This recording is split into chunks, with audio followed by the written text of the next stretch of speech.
good morning po sa ating lahat.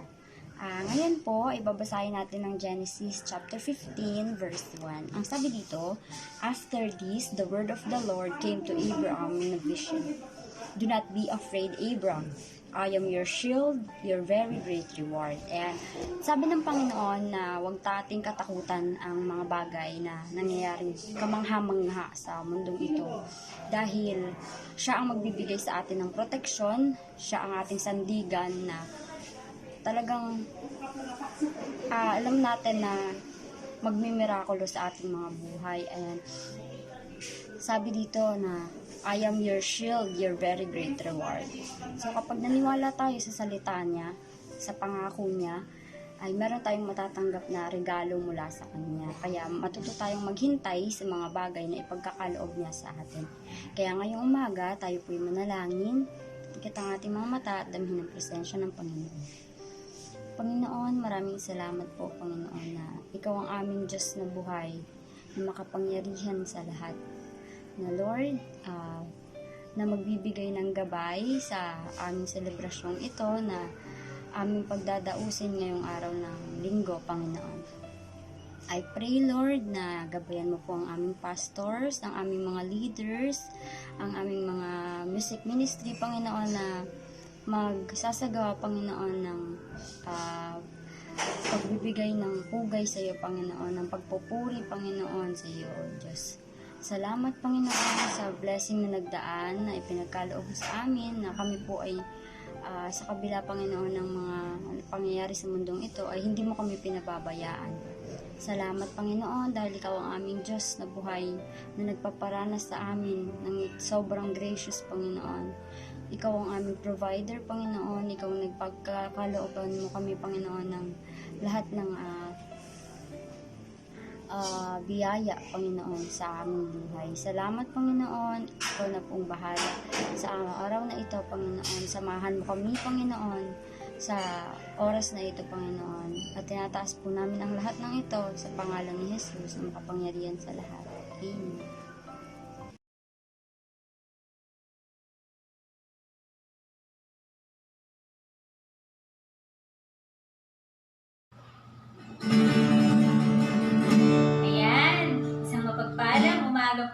Sa bawat isa, sa lahat ng manunood ng ating online worship celebration.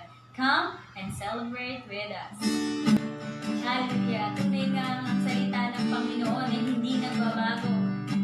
Anumang problema, anumang pagsubok, nariyan ang Panginoon. Tayo patuloy na kumapit sa Kanyang salita. Hallelujah! Sa God.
Maging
nga, Panginoon, na yung salita ay totoo. Salamat, Lord, sa iyong mga salita na patuloy na nagtuturo sa amin kung ano dapat namin gawin, Lord. Hallelujah. Jesus, salita mo. Salita mo, panghahawakan ko, God. Salita mo, tapat at totoo. Lahat ay nasa'yo. Sapat sa buhay ko. Salita mo ay nararanasan ko. Salita mo. Salita mo, panghahawakan ko. Salita mo, tapat at totoo.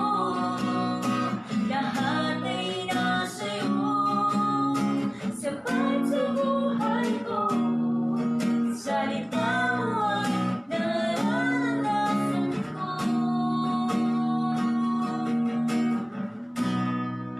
Nararanasan ko,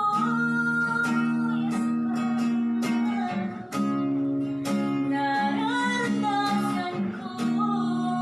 Nararanasan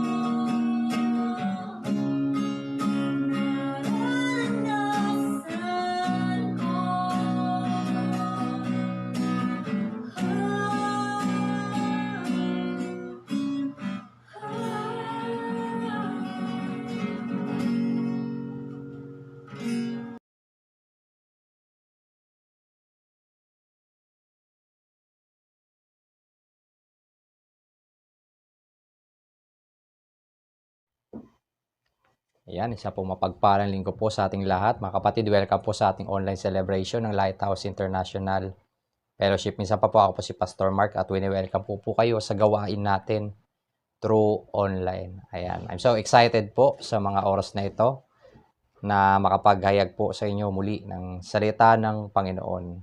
At I hope po na pinagpala po tayo last week sa isinare ng ating pastor na si Pastor Ray. At sa mga oras na ito, dahil month of January, so sineselebrate po natin yung tinatawag na National Bible Month.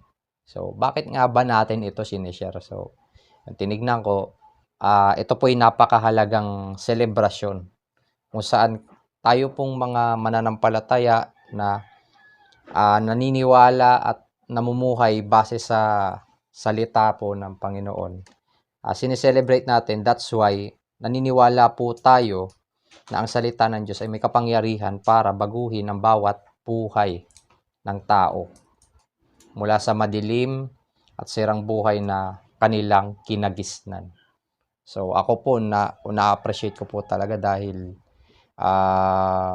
bago po ako dumating or makarating po sa estado na to ng pagpapastor ay yun, madilim din po yung aking pamumuhay noon na talagang wala pong iba na lagi ko po sinasabi sa sarili natin or maybe kayo po na nakapakikinig, sinabi nyo na po sa sarili na gusto ko nang magbago, di ba? Pero ang totoo po, hindi po natin talaga kayang baguhin yung ating sarili by our own strength. But by the grace of God and by the word of God, tayo po ay nababago. Kasi po ito na po yung pundasyon sa atin. At ito na po yung nag-guide sa atin kung saan pag nai-impute po sa utak natin ay medyo lalabas po talaga sa action mo yan. So, yun po yung impact ng salita ng Panginoon. Kaya napakahalaga rin po talaga na sineselebrate yan. So, napakagandang po to na celebration na sineselebrate natin itong Bible month na to na tinatawag. So, and kung mababasa rin po natin sa Psalms 119 verse 105, 'di ba? Sabi po doon, "Thy word is a lamp unto my feet and a light unto my path." So, ang salita ng Panginoon, ito po ay ilaw sa ating paanan, 'di ba? Or ito yung magbibigay ng right direction, ng kaliwanagan sa pamumuhay natin.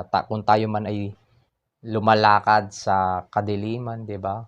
yung mga ways natin ay masyadong madidilim, masasama, 'di ba? Dahil sa influence sa atin ng mundo, ng ating surroundings na alam natin na hindi na umaayon sa kalooban ng Panginoon. So, that's why we celebrate itong National Bible Month. So, habang yun nga nabasa ko ito, nalaman ko na ito pala yung celebration natin.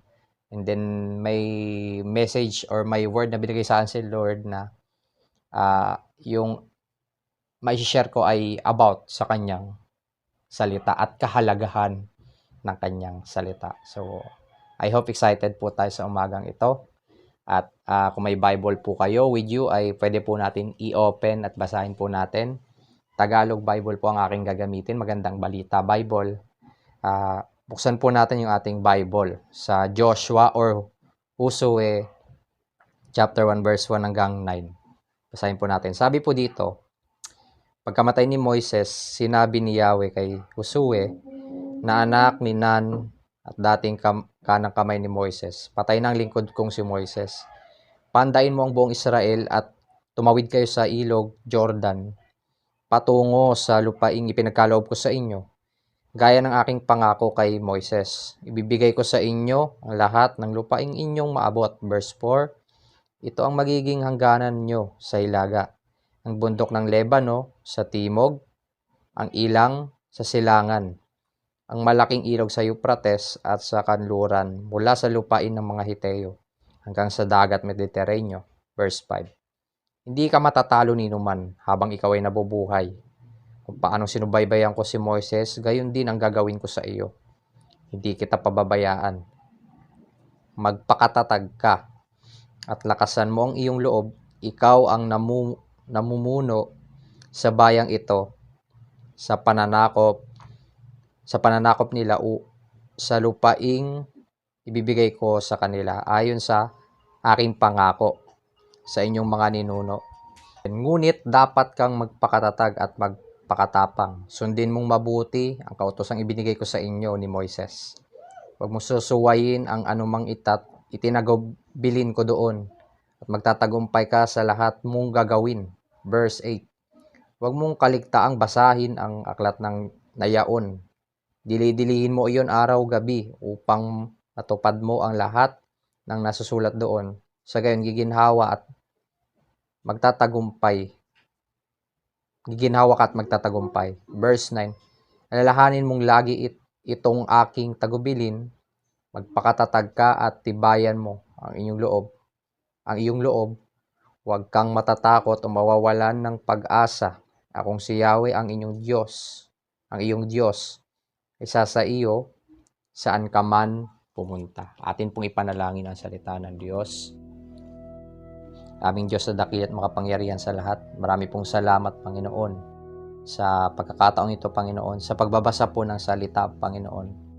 Dalangin ko po sa buhay ni Joshua, Panginoon, na inyong ginabayan, Panginoon, ay makapagbigay, Panginoon, ang mga salita mo ito, Panginoon, ng motivation, Panginoon, ng kalakasan, ng encouragement, Panginoon, ng courage, Panginoon, upang kami po ay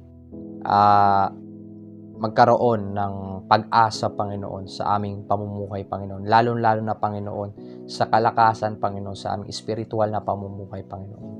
Salamat po, Panginoon, at inihiling ko po na kami po ay gabayan nyo, Panginoon, sa tulong ng inyong banal na Espiritu, Panginoon, na siyang mag-i-illuminate, Panginoon, sa puso namin, sa isipan namin, ng inyong mga salita, Panginoon. Dalangin ko po, nawa na ikaw po ang maitaas, Panginoon, sa mga oras na ito, Panginoon, ang iyong mga gawa, Panginoon, na siyang makita namin, at sa pagkakataong ito, Panginoon, ang iyong mga salita, Panginoon, ang siyang maging gabay namin sa aming pamumuhay sa araw-araw, Panginoon.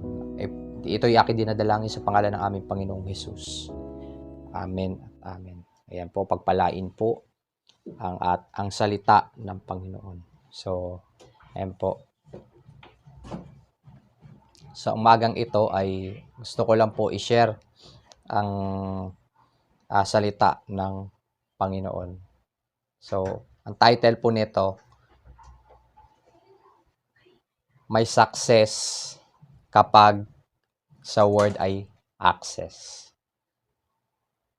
May success kapag sa word may access. Ayun. So, yun nga po, this month of January, we are celebrating National Bible Month. So, ayun. Meron lang po akong tanong, ayan, sa inyo. Since nag-start po tayo sa unang buwan ng taon, sino po dito sa inyo yung, ayun, may mga inuumpisan ka? Ayan. I don't know kung project ba yan, business, or bagong posisyon na sa trabaho or career. Basta at least sa buhay mo yung naranasan mo syempre mag-start, 'di ba? Sa bagay na yung wala ka pang sapat na kaalaman or kakayanan. Ayan, 'di ba? Na-experience mo na ba 'yun? Tanungin mo yung katabi mo kung may kasama ka diyan na nanonood, 'di ba? Na-experience mo na ba mag-start 'yun, yung parang medyo lack ka ng confidence doon sa inumpisahan mo na 'yan, 'di ba? So, alam po natin sa mga nag-uumpisa ay ando doon talaga yung sinasabi nating struggle. Ayan. Struggle. Bakit? Dahil isa po sa kinatatakutan ng tao sa buhay kapag nag-uumpisa, 'di ba? Meron din po diyan yung fear of the unknown, yung natatakot tayo sa bagay na hindi natin alam, 'di ba? Magki-click kaya 'to? Talaga bang lalago kaya tong ano ko, 'di ba? Yung mga ganun yung thinking natin, may mga advanced na tayong tawag nito perception doon sa pinasukan natin. Kung alin man 'yan, 'di ba? Wala naman po sigurong tao na, yun nga, halimbawa sa nagda-drive ng sasakyan, 'di ba? Wala naman po sigurong tao na nasa tamang katinuan na natripan niya lang magmaneho ng kotse, 'di ba? Ganda nito, 'di ba? Drive ko 'to, 'di ba? Nagandahan lang siya pero wala siyang kaalam-alam kung paano mag-drive. At ang masama pa doon, wala pa siyang lisensya, 'di ba? 'Di ba po nakakatakot po yung ganung klase na tao, 'di ba? Na yung natitripan lang ang lahat at go na siya, 'di ba? So, ilan po sa talagang struggle ng mga nag-uumpisa po yung, yan nga po, yung fear of the unknown, lack of confidence, yung wala siyang confidence doon sa napasukan niya, ano ba 'tong kinakarap ko na 'to, ano ba 'tong pinagagawa sa akin ng boss ko, ano ba 'tong posisyon na binibigay sa akin, kaya ko ba 'to, 'di ba? Yung kalawa po yung walang naga-guide, kaya ko kasi yung alam mo yun, yung 'pag ikaw ay inuutusan lang, guided ka, 'di ba? Yung parang, buti kasi susunod ka lang, pero 'pag ikaw na yung nagpapasunod, 'di ba? Ang hirap, eh. Saan ka gagawa ng sistema paano magpasunod sa tao mo man 'yan, 'di ba? O 'di ba 'pag 'yan yung kinakatakutan ng mga beginners, yung walang nagga-guide sa kanila at walang instruction sa kanila, 'di ba? Ito yung nakakalungkot din na kapag walang instruction, lapitin ka ng distraction at maaaring mauwi sa destruction or pagkawasak, 'di ba? Yung wala ka ng instruction, nadi-distract ka pa, at ang ending yun, pagkawasak, distraction. So, paano ako magkakaroon, ito yung question, paano ako magkakaroon ng maayos na simula na magdadala sa akin sa buhay na may pagpapala? Ayan. Alam ko lahat tayo longing at expectant po tayo sa gagawin ng Panginoon, mga blessing, mga breakthroughs na ating ine-expect for this year ng 2021, na itong ating struggle na to matatapos na rin at yung mga ano natin ay yung ating ekonomiya ay lalago na rin. Isa yun sa mga iniisip natin kasi napakahalaga yun. So, medyo although na-paralyze tayo ng ilang buwan, actually magtataon na, 'di ba? But by the grace of God, 'di ba? Purihin mo ang Panginoon, nakakatayo ka pa rin. Matino ka pa rin.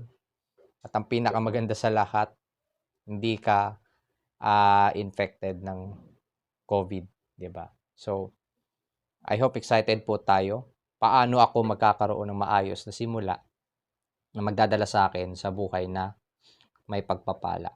Ayan. Minsan babasahin po natin from verse 1 to verse 5. Sabi dito, pagkamatay ni Moises, sinabi ni Yahweh kay Josue na anak ni Nun, dating kanang kamay ni Moises, patay na lingkod kong si Moises. Pandain mo ang buong Israel at tumawid kayo sa ilog Jordan. Lupaing ipinagkaloob ko sa inyo. Verse 3. Gaya ng aking pangako kay Moises, ibibigay ko sa inyo ang lahat ng lupaing inyong maabot. Itong magiging hangganan nyo, ang sa hilaga, ang bundok ng Lebano, sa timog, ang ilang sa silangan, ang malaking ilog Euphrates, at sa kanluran, mula sa lupain ng mga Hiteo hanggang sa dagat Mediterranean. Verse 5. Hindi ka matatalo ni inuman habang ikaw ay nabubuhay. Yan, take note. Hindi ka matatalo ni inuman habang ikaw ay nabubuhay. Kung paanong sinubaybayan ko si Moises, gayon din ang gagawin ko sa iyo. Hindi kita pababayaan. So, kung mapapansin po natin kung paano po tayo magkakaroon ng maayos na simula na magdadala sa atin sa buhay ng pagpapala. Number 1 po, ang ating puntos. Kapag instructed, ikaw ay protected. Kapag ikaw ay instructed, ikaw ay protected. Kung nabasa po natin, Joshua was instructed by God. Nakikita natin dito, from verse 1 hanggang verse 5, nakikita natin na si Joshua ay binigyan ng specific instruction ng Lord to lead the people of Israel para dalhin sa lupang ipinangako ng Lord kung saan nandoon ang basbas niya. So, napakahalaga po, na lalo na po tayong mga i-start, nag-uumpisa, nandoon lagi ang kamay ng Panginoon. Nandoon ang pangako ng Panginoon. Balikan ko po yung verse 5. Sabi dito, hindi ka matatalo ni numan habang ikaw ay nabubuhay. Kung paano ko sinubaybayan si Moises, gayon din naman ang gagawin ko sa iyo. Hindi kita pababayaan. So, nakita mo yung instruction ng Panginoon at yung pinagagawa ng Panginoon kay Joshua. Na kung tutuusin, kung titingnan natin yung background dito ni Joshua, siya po ay beginner sa posisyon na pinagkatiwala sa kanya ng Panginoon. So, si Joshua kasi ay siya po ay dating spy, di ba? Doon sa 12 spy na yung tik-tik, doon sa lugar na lupang pinangako sa kanila ni Yahweh, isa po siya doon. So, pag binasa po natin sa Deuteronomy verse 34 and verse 6, sabi dito, si Josue ay puspos ng kaalaman at kakayahan sa pamamahala pagkat ipinatong sa kanya ni Moises ang mga kamay nito at sinunod siya ng mga Israelita. Ginawa nila ang lahat ng utos ni Yahweh.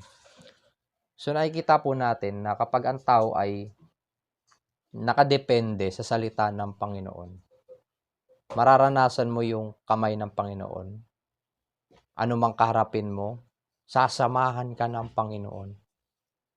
Ano mang katayuan mo, ano mang estado mo sa buhay, sasamahan ka ng Panginoon. Nakita ng Lord yung katapatan nitong lingkod niya na to, na si Joshua. Kaya tignan mo, dahil sa napaka-faithful servant niya, itinalaga siya doon bilang kahalili ni Moises. Dahil yun nga, medyo masyonda na to medyo may katandaan na, thunders na ito si Moises.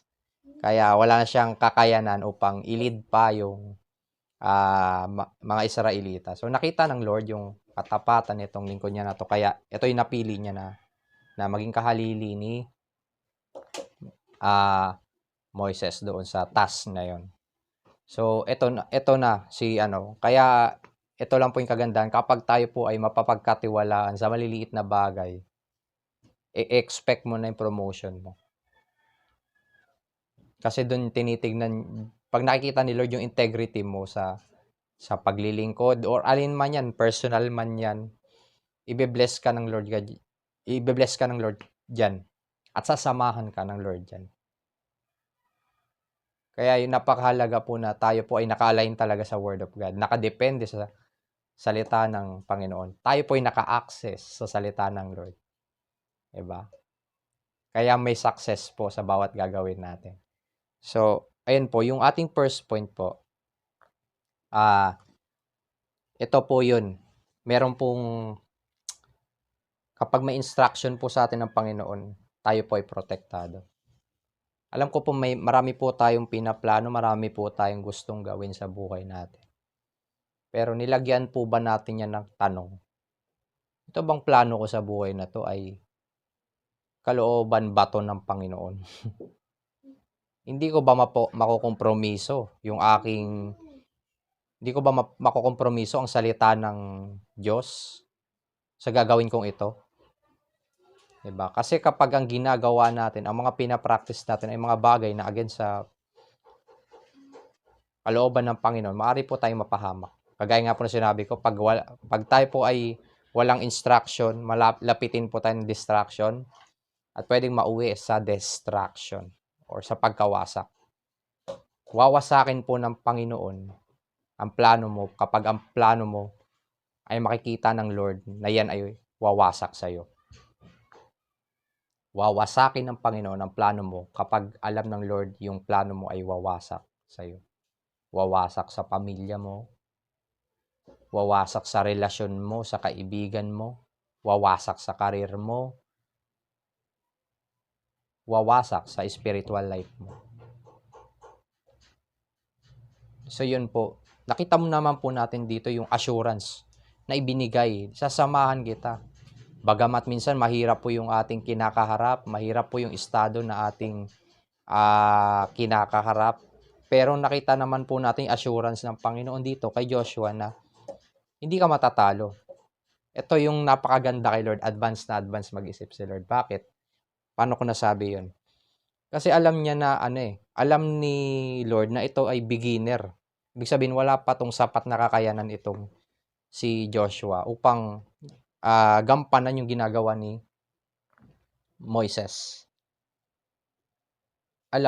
May posibilidad na ito si Joshua na umayaw, matakot, 'di ba?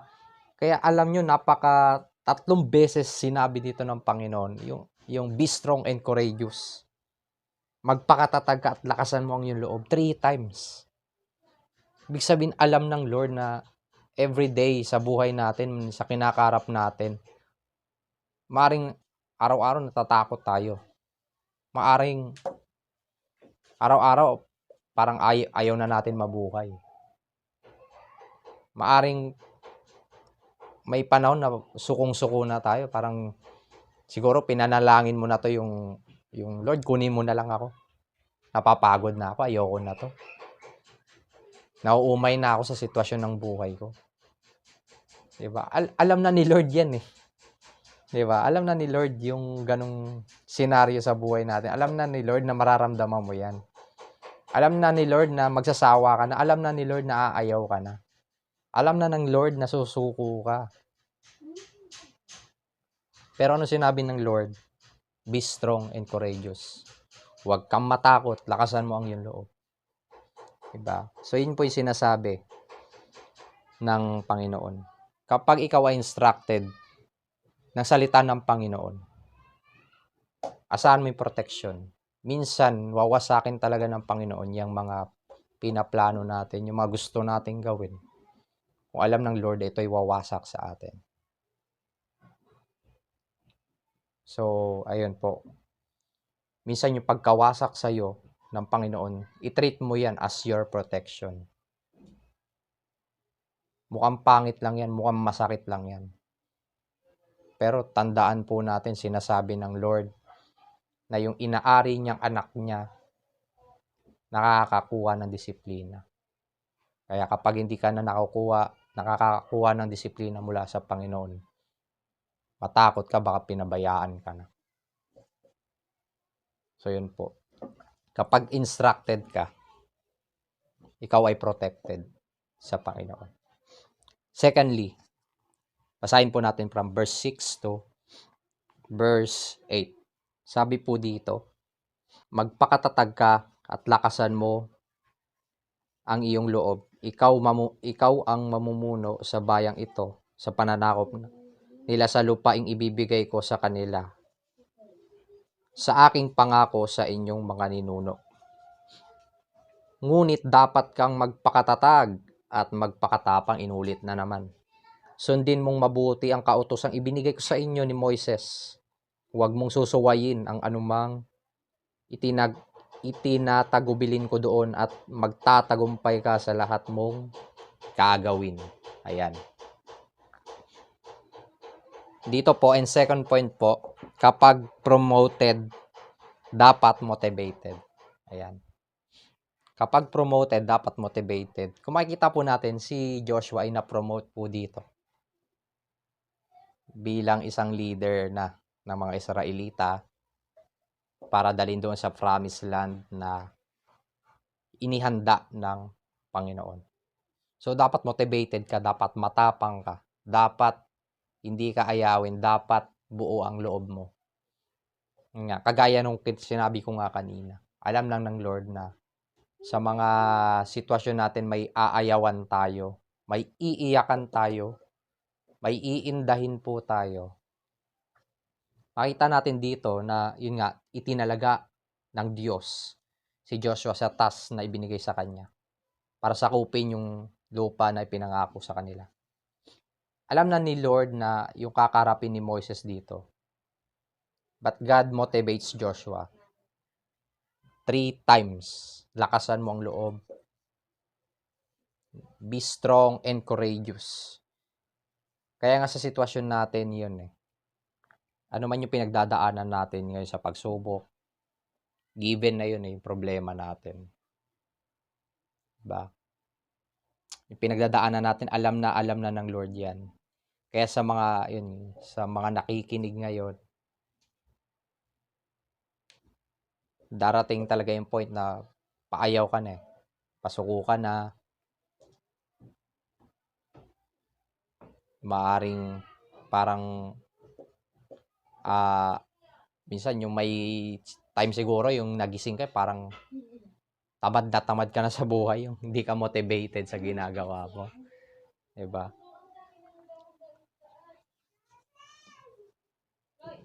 Yung hindi ka motivated doon sa ginagawa mo. So, pero ang Lord, nandiyan pa rin para tayo ay bigyan ng kalakasan. Hindi lingid sa kalaman ng Panginoon yung nangyari or yung na-experience or yung pagkakaroon ng identity crisis dito ni Joshua. Naintindihan lahat yun ng Panginoon eh. Pero one thing na paalala ng Panginoon sa kanya doon sa verse 8. Huwag mong susuwayin. Sa verse 7, ngunit dapat ka magpakatatag at magpakatapang. Sundin mong mabuti ang kautusan na ibinigay ko sa inyo ni Moises. Huwag mong susuwayin ang anumang itagubilin ko doon at magtatagumpay ka sa lahat mong gagawin. Bilang paalala ng Panginoon, lagi tayo ini-encourage tayo ng Panginoon ngayon na tatagan natin. Magpakatapang ka. Lalo na yung mga sa atin po na binigyan ng Panginoon ng ministry, ng gampanin sa gawain niya. Ini-encourage tayo ng Panginoon ngayon. Magpakatatag. Lakasan ng loob. Darating sa point na nasasaktan tayo, darating sa point hindi tayo nagkakaintindihan. Pero yung church na to na pinagkatiwala sa atin ng Panginoon, mga gawain, 'di ba? Sa buong church, sa mga churches, 'di ba? Lagi po nating lakasan yung loob natin dahil sasamahan po tayo ng Panginoon. At lagi po natin mararanasan yung kamay ng Panginoon diyan. At ang paalala niya sa atin, isa pa, na wag nating kakaligtaan itong salita niya. Wag nating kakaligtaan na ito ay sundin.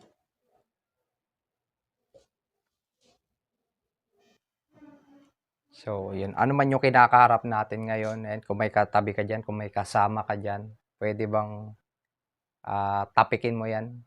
Sabi mo sa kanya, alam ko paayaw ka na. Alam ko pagod ka na. Alam ko pasuko ka na minsan. Alam ko minsan hirap ka na. Pero ito'y pinasasabi sa'yo ng Panginoon. Be strong and courageous. Magpakatatag ka at magpakatapang. Magpakatatag ka at magpakatapang. Yan yung sinasabi ng Panginoon. 3 beses inulit ni Yahweh kay Joshua. Dahil alam na alam ng Lord yung mga struggle natin sa buhay. Kaya ano man yung, kung dumating mas sa point na tayo ay medyo umangat, 'di ba? Nawa maging way naman na tayo po ay makapag-motivate sa iba. Maging way naman na bilang channel of blessing sa iba.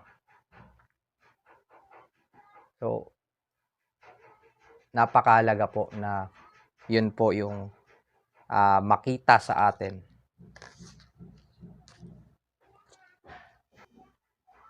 Yun. Lastly po, yung ating una po, balikan natin. Kapag instructed, ikaw ay protected.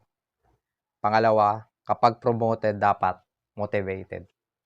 So, kapag ikaw yung, ito na yung time na napopromote ka, na talagang medyo tumataas ka, anumang estado yan, anumang aspeto yan, dapat motivated po tayo. Mas lalo tayo nagiging matibay. Ayan. Pangatlo po, kapag may salita, may pagpapala. Ito po yung pinakamahalaga paalala at bilin ng Panginoon kay Joshua. Ang kanyang mga salita. Basahin po natin from verse 8 to 9. Sabi dito, huwag mong kaligtaan, basahin ang aklat na yaon. Dili-dilihin mo iyon araw at gabi upang matupad mo ang lahat ng nasusulat doon. Sa gayon giginhawa at magtatagumpay.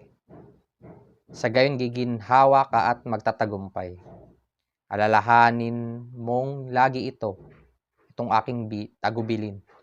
Magpakatatag ka at tibayan mo. Inulit na naman. Ang iyong loob. Magpakatatag ka at tibayan mo ang iyong loob. Huwag kang matatakot o mawawalan ng pag-asa. Akong si Yahweh ang iyong Diyos. Isa sa iyo saan ka man magpunta. So, yun po. Kapag may salita, may pagpapala. Yun po. Minsan po ba naranasan nyo na yung magising ka sa umaga na may salita na talagang naglilinger sa utak mo? Diba? Sa umaga pa lang pagising mo, diba? Mostly yung nag-i-speak sa atin, sa isip natin, yung kailangan mo na magtrabaho. Diba? Yung mga necessity natin, yan agad yung nag-i-speak sa utak natin eh. Diba? Yung agad yung pumapasok. Minsan yung, kahit nga, yung parang, gising ka na, diba? Pero yung ginagawa mo, para ka pa rin unconscious, diba? Kahit gising na tayo, mukha pa rin tayo unconscious. Kung ano-ano yung mga dinudot-dot natin sa cellphone, minsan ganun. Minsan kung ano yung isipin pa natin, ano ba yung susuotin natin, ano ba yung kakainin natin sa umagang ito, 'di ba? ibig ko pong sabihin, pagising pa lang sa umaga, marami pong tanong agad, 'di ba? There's a lot of question na naglilinger sa utak natin. Minsan, ito po yung kailangan nating gawin. Kailangan po natin i-evaluate yung mga pumapasok or yung nagpe-penetrate sa utak natin. Kailangan po natin mag-evaluate, mag-self-evaluate po. Ano ba yung unang pumapasok sa aking isipan? Kasi kung ano po yung pumapasok sa ating isipan, yan po yung lalabas sa ginagawa po natin. 'Di ba? Given na po yung problema na kinakaharap natin. 'Di ba? Huwag na siguro natin masyado pang patambayin, 'di ba, sa utak natin yung mga problema na yan. At isa pa, temptasyon. Kung saan nagdadala po sa atin sa pagkakasala. Ang tanong, paano ba natin i-deal ito? 'Di ba? Ang utak po kasi natin ay ito ay sisidlan ng ating mga pangarap. 'Di ba? Marami po tayong iniisip na gusto natin maging, gusto natin maranasan 'to sa hinaharap. Ngunit kung basura po yung naiipon dito sa utak natin, ano yung ine-expect mo? Kung puro iniisip natin pag-iinom na, puro bisyo, puro pansariling interes lamang, hindi yung salita ng Diyos po yung iniimpok natin sa utak natin. Minsan mas wini-welcome pa nga natin mga kalokohan sa utak natin. Mga kabulastugan na ginagawa natin, 'di ba? Nakikita natin o sinishare pa natin, 'di ba?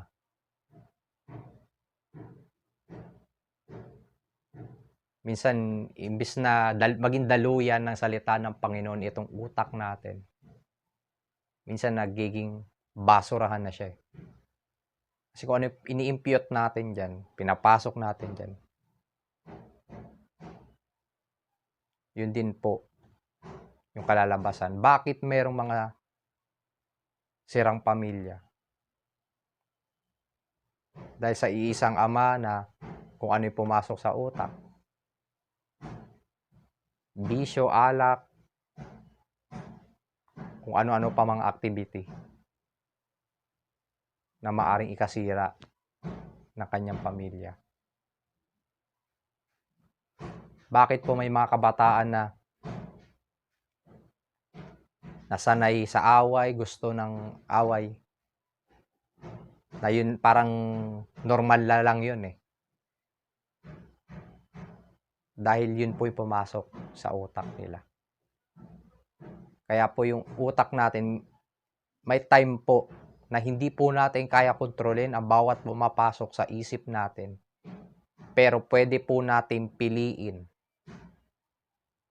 ang mga salita na pumapasok sa utak natin. Minsan hindi po natin nakokontrol yan.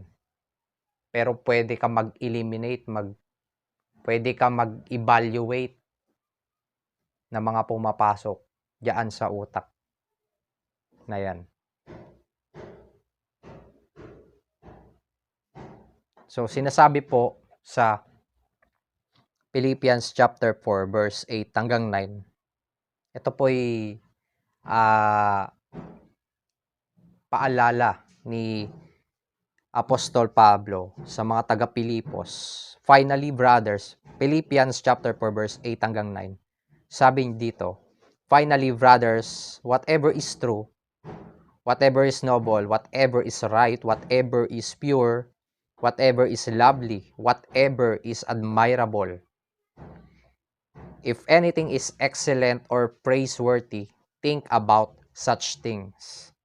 And verse 9, whatever you have learned or received or heard from me or seen in me, put it into practice.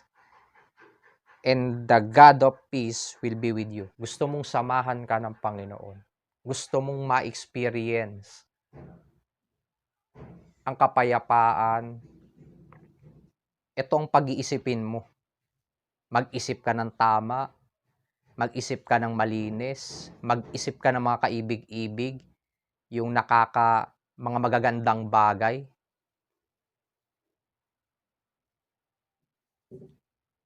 At yung mga praiseworthy. Yan yung mga sinasabi ni Apostol Paul. Kaibig-ibig ba yung pinag-iisip mo? Kaya minsan kailangan mo evaluate yan.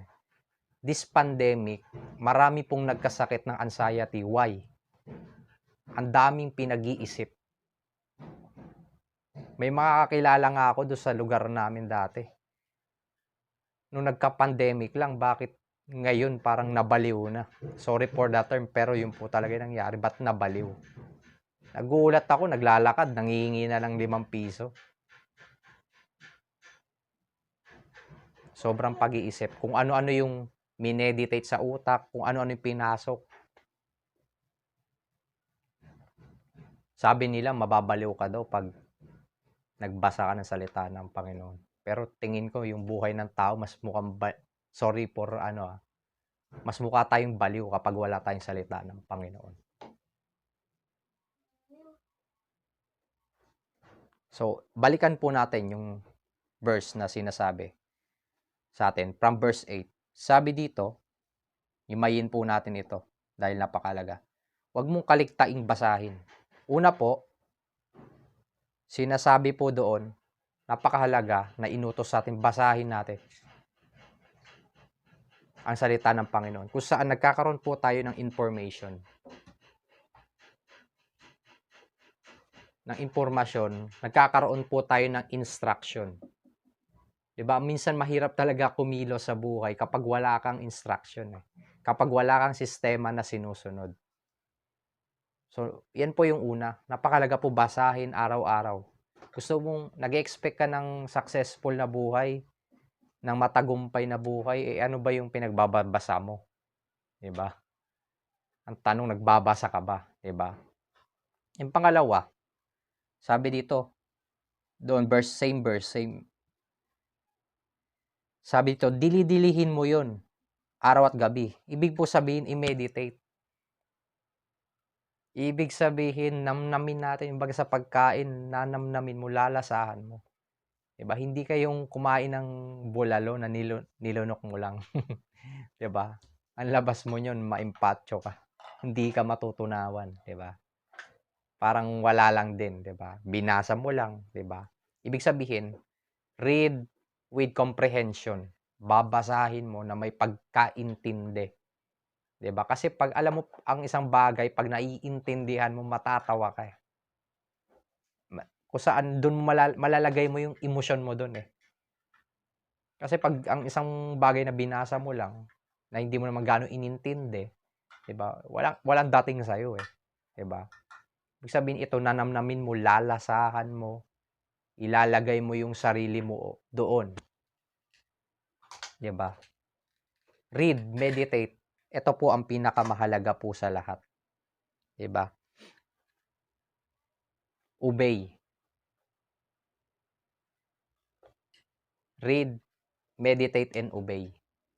Napakahalaga po ng obedience.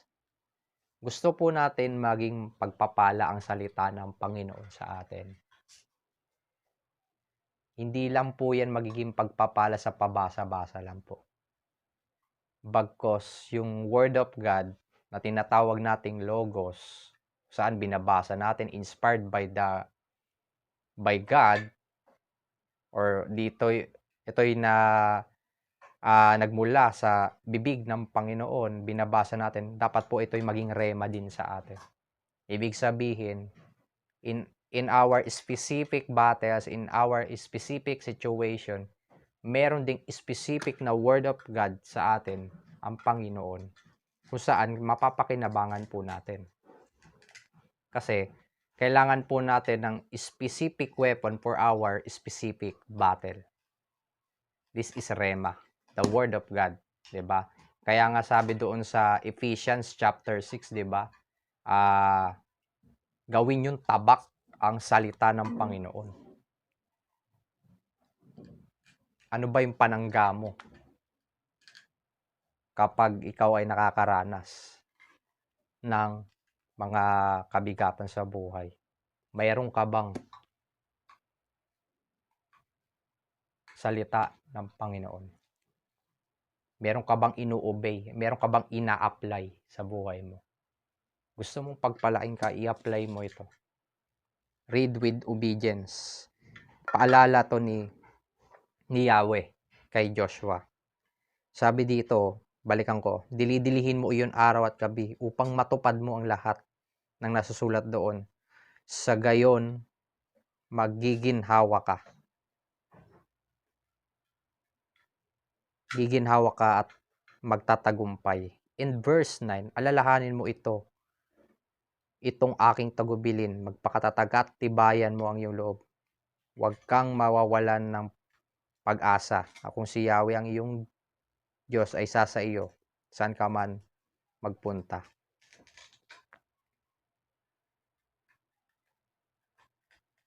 So yun po yung paalala sa atin ng Panginoon. Napakahalaga ng obedience natin dito sa salita niya.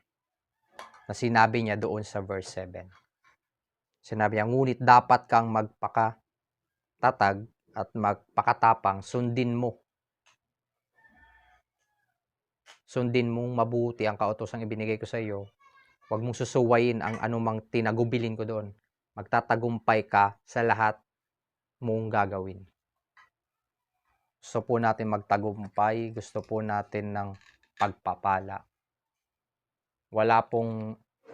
Tayo po ay hindi tinotolerate at tinuruan ng Diyos na maging tamad. Wala naman pong imposible sa instant blessing ng Panginoon. Wala pong imposible. Pero, kung yung blessing naman ng Panginoon na in-expect natin ang magtuturo sa atin sa katamaran, diba? Tingin mo, hindi ba ganun katalino ang Panginoon natin para i-tolerate tayo? Of course, hindi tayo to-tolerate ng Panginoon. So, gusto po natin na magtagumpay, i-meditate po natin kung ano yung iniisip po natin. Pumapasok sa utak natin. Word of God po ba? Baka word ng kapitbahay. Baka word of chismis yan, hindi word of wisdom. Diba? So, kung ano po kasi naririnig natin, diba, na mga word, baka yan po yung naglilinger sa utak natin. And hindi mo napapansin, ito na pala yung dumodomina sa iyong sarili. So, yun po. Ito po ang tinuturo sa atin. Napakahalaga, paalala ni Apostol Paul yung nabasa natin kanina sa Philippians chapter 9. Whatever you have learned or received or heard from me or seen in me, put it into practice and the God of peace will be with you. Gusto mo samahan ka ng Lord? Magbasa ka ng salita ng Panginoon. Gusto magtagumpay sa buhay? Gusto maranasan yung blessing ng Panginoon? Magbasa ka salita ng Panginoon.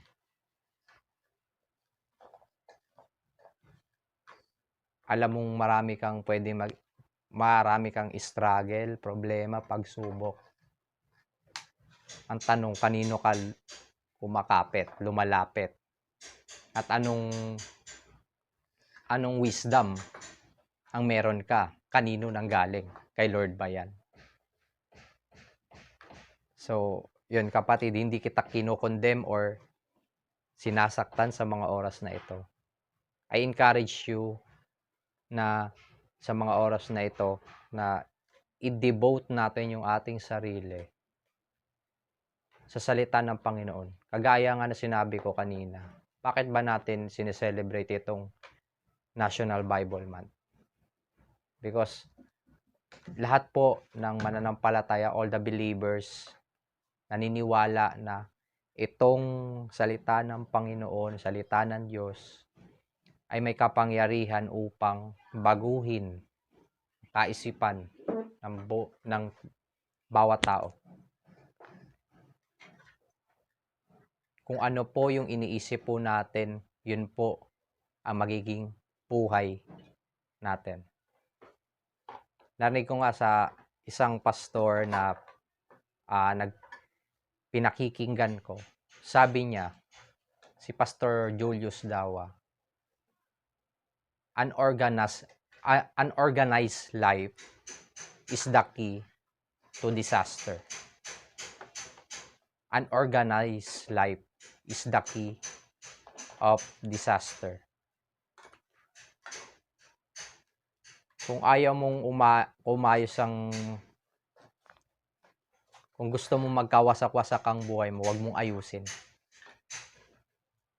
Matik na po yung pagkawasak. Huwag kang mag-ayos ng buhay. Matik na po yung pagkawasak. Sa pagkakataong ito, syempre gusto po natin ng blessing, gusto po natin ng kaayusan, na kung saan naka-align po sa kalooban ng Panginoon yung ating mga pinagagagawa, diba, yung ating pong ine-expect. So, sa mga oras na ito na po ako magtatapos. Ito na po ako magtatapos sa verse 9. Isa pa basahin po natin uli ito. Sabi dito, alalahanin mong lagi itong aking tagubilin. Magpakatatag ka, tibayan mo ang iyong loob. Huwag kang matatakot o mawawalan ng pag-asa. Akong si Yahweh, ang iyong Diyos ay isa sa iyo, saan ka man pumunta. Basahin ko ulit. Alalahanin mong lagi itong aking tagubilin. Magpakatatag ka at tibayan mo ang iyong loob. Huwag kang matatakot o mawalan ng pag-asa. Akong si Yahweh, ang inyong Diyos. Ang iyong Diyos ay isa sa iyo, saan ka man magpunta. Alam mo yung pakiramdam na alam ng Lord yung maaari mong maging struggle, yung maaari mong kahinatnan. Alam ng Lord dahil pinaulit-ulit niya dito sa passage na to 3 times. Magpakatatag ka, lakasan mo ang iyong loob. Pinaulit-ulit niya yun kasi alam ng Lord, paulit-ulit tayong masasaktan, paulit-ulit tayong iiyak, paulit-ulit tayong aayaw, paulit-ulit tayong susuko. Paulit-ulit tayong haharap sa pagsubok. Paulit-ulit tayong tingin natin sa buhay wala nang kapag-asa. Pero praise God, alam nyo habang sinusulat ko to, habang ginagawa ko tong aking mensahe, nangusap ang Panginoon. So, I really thank God na yung sa time na parang pasuko na tayo, parang paayaw na tayo, minotivate ako ng Panginoon Ibig sabihin, alam niya pala. Kaya nga paulit-ulit niya sinabi, alam na alam niya. Paulit-ulit niya sinasabi sa atin yun. Na anak, magpakatatag ka, magpakatapang ka. Kaya mo yan, sasamahan kita. Ganon tayo kamahal ng Panginoon. Ganon niya tayo kamahal. Ayaw na ayaw ng Lord na bumaksak tayo. Ayaw na ayaw ng Panginoon na umayaw tayo. Ayaw na ayaw ng Panginoon na malublob tayo sa kasalanan. Ayaw na ayaw ng Panginoon na mamuhay tayo sa kung saan sa poverty. Walang plinano yan. In-instruct ng Lord si Joshua para siya pagpalain. Ano yung naging key? Ano yung naging susi? Walang iba kundi salita ng Panginoon. Dito na po ako magtatapos. Kapag may salita ka ng Panginoon, sasamahan ka niya kahit saan ka. Ito yung susi ng katagumpayan ng buhay. Ito ang susi ng pagpapala. Kaya ini-encourage ko kayo sa mga oras na ito, mahalin, pahalagahan, basahin, i-meditate, at tayo po'y magpasakop sa salita ng Panginoon. So yun lamang po sa umagang ito, at kung bago lang po kayo sa video na ito, nais ko po kayo anyayahan sa panalangin pagtanggap sa ating Panginoong Jesus. Gayahin nyo lang po ako. Repeat after me. Surrender mo yung buhay mo upang maranasan mo ang pagkilos ng Panginoon. Kung gusto mong baguhin yung buhay mo, hindi mo mababago sa sariling kakayanan, bagkus magbabago yan kapag pumasok na si Kristo sa buhay mo. Sige, gayahin mo ko, repeat after me. Aming Diyos na makapangyarihan sa lahat, Panginoong Hesus, nagpapakumbaba po ako sa iyong harapan. Inaamin ko po na ako ay isang makasalanan, nangangailangan ng iyong kapatawaran. Kayo po ang Diyos ng kahabagan at dakila ang biyaya. Tinatanggap po kita bilang Panginoon at tagapagligtas ng aking buhay. Baguhin niyo po ang aking puso, isipan at mga gawain. Tinadalangin ko po na ako po ay ilista nyo sa aklat ng buhay. Kayo po ang maging Panginoon, maging Hari at tagapagligtas ng aking buhay. Ito'y aking dalangin sa pangalan ng Panginoong Hesus. Amen. Ayan po. Ngayon, magkakaroon ka na ng confident na ikaw ay anak na ng Diyos at makakahingi ng anumang bagay na iyong ninanais, na ito'y makakatulong sa pagbabago mo, sa paglakad sa katwiran ng ating Diyos. So yun po, at sobrang nagagalak po ako sa mga oras na ito na napakinggan po natin yung journey ng buhay ni Joshua. I hope nakapag-encourage po sa atin at nabago po yung pananaw natin sa buhay, na anumang circumstances na pinagdadaanan natin, wala pong ibang kailangan kundi ang salita ng Panginoon. At kapag may salita po tayo ng Panginoon, meron po tayong lahat. Yun lamang po sa umagang ito. Pagpalain po kayo. God bless you all.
Magandang araw mga kapatid. Tayo po'y dumako sa tithes and offering. Basahin ko po ang Malakias 3:10. Dalhin ninyo ng buong buo ang inyong mga ikasampung bahagi sa tahanan ng Diyos upang matugunan ang pangangailangan ng aking tahanan. Subukin ninyo ako sa bagay na ito kung hindi ko bubuksan ang mga bintana ng langit at ibuhos sa inyo ang masaganang pagpapala. Let us pray. Salamat po Lord God sa lahat ng blessing na natanggap namin. Blessing na buhay, blessing na kalusugan, na kahit pandemic ay never nyo kaming pinabayaan. Lalo na po sa sakit na COVID-19.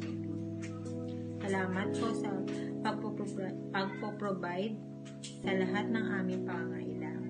Bagamat di kami karapat-dapat, ay di nyo kami pinababayaan sa pang-araw-araw na buhay. Sa ngayon po ay wala kaming physical na pagsamba. Ngunit, pag may pagkakataong i-share sa iba ang kabutihan nyo, Lord God, sa amin, ay ika nga i-share your blessing. At bahala na po kayo mag-bless sa mga taong may mabuting kaloob. Salamat po Lord God sa inyo. Binabalik ko ang papurit pasasalamat.